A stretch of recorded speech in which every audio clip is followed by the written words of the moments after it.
এডি কাটটা নি বিসমিল্লাহ। আসসালামু আলাইকুম। হ্যালো এভরিওয়ান, আপনারা সবাই ভালো আছেন? আশা তো ফাইনালি গাইস আপনাদের মাঝে চলে আসলাম প্রায় 1 বছর পর, কেননা আমার আইডিটা হারিয়ে গেছিল। তো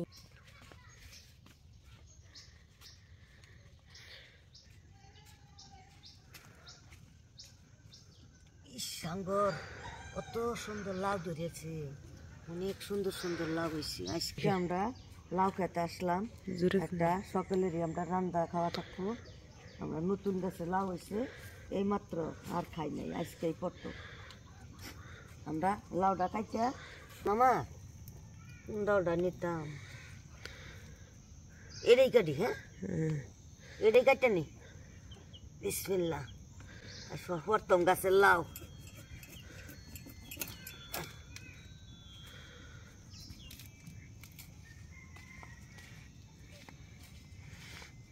আমাদের গাছের লাউ নিয়ে মা এখন চলে যাচ্ছে রান্নাঘরের উদ্দেশ্যে। আর এগুলো হচ্ছে আমাদের মরিচ গাছ। এই যে মরিচ গাছ, এটা কি গাছ আপনারা তো সবাই জানেন, না ঝুনকি বেগুন গাছ। হ্যাঁ, মা লাউ নিয়ে চলে আসছে। আজকে মাছ দিয়ে জমিয়ে একটা লাউ জমিয়ে মাছ দিয়ে রান্না হবে না মা? হ্যাঁ হ্যাঁ আচ্ছা,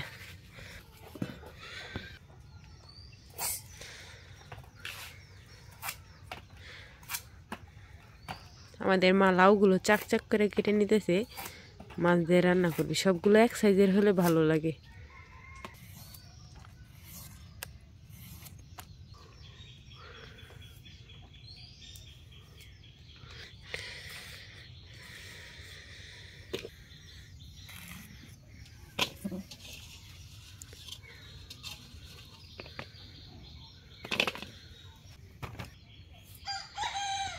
মা লাউ কাটতে কাটতে দেখি আমরা বাগান থেকে ঘুরে আসি। এই যে এটা হলো আমার বাগান, আমরা এখানে টমেটো করে রাখছি। টমেটো, বটি, মিষ্টি লাউ আমরা সবই করছি। লাউটা কাটটা তাড়াতাড়ি করে রান্না করি। আমার পোলা খায়া কোন দিকে আবার বাইরে ব্যবসা বাণিজ্য আছে, বাদে দোকানপাট খুলবো। তাড়াতাড়ি বৌমা তাড়াতাড়ি করো। একদম নরম দেখতে পাচ্ছেন। গাছের লাউ দেখছো কত সুন্দর, আনন্দের বিষয়। দেখো কাটছি কত সুন্দর লাগে। লাউ কাটা শেষ।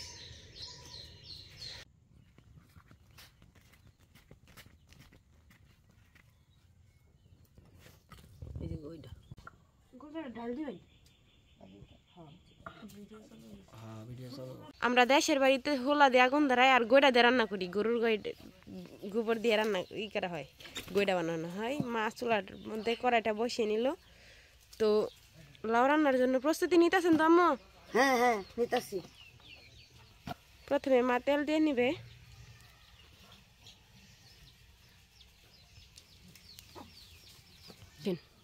আমি সবকিছু একসাথে বাটাঘাটি রাখিয়ে নিছি, এখন তেলে দিয়ে নিই।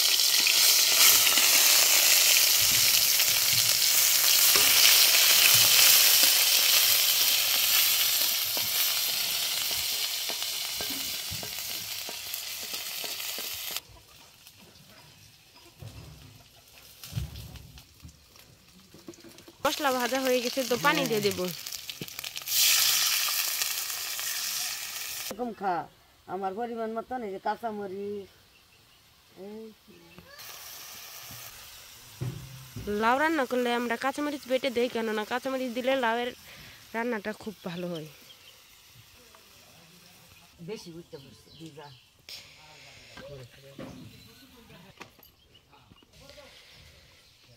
পরিমাণ মতো লবণ দিয়ে নিতেছে।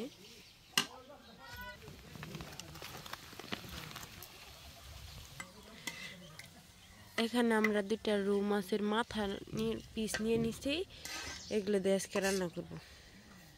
তো ঢাইকে দিয়ে মা জাল দিতে থাকুক। লাউডা ধুয়া আমরা যে তরকারিতে মশলাটা, মাছটা কষা নিয়েছে, মাথাটা কষা নিয়েছে, মাছের মাথাটা মশলাটা। এখন আমরা লাউডা দিয়ে নিয়েছি।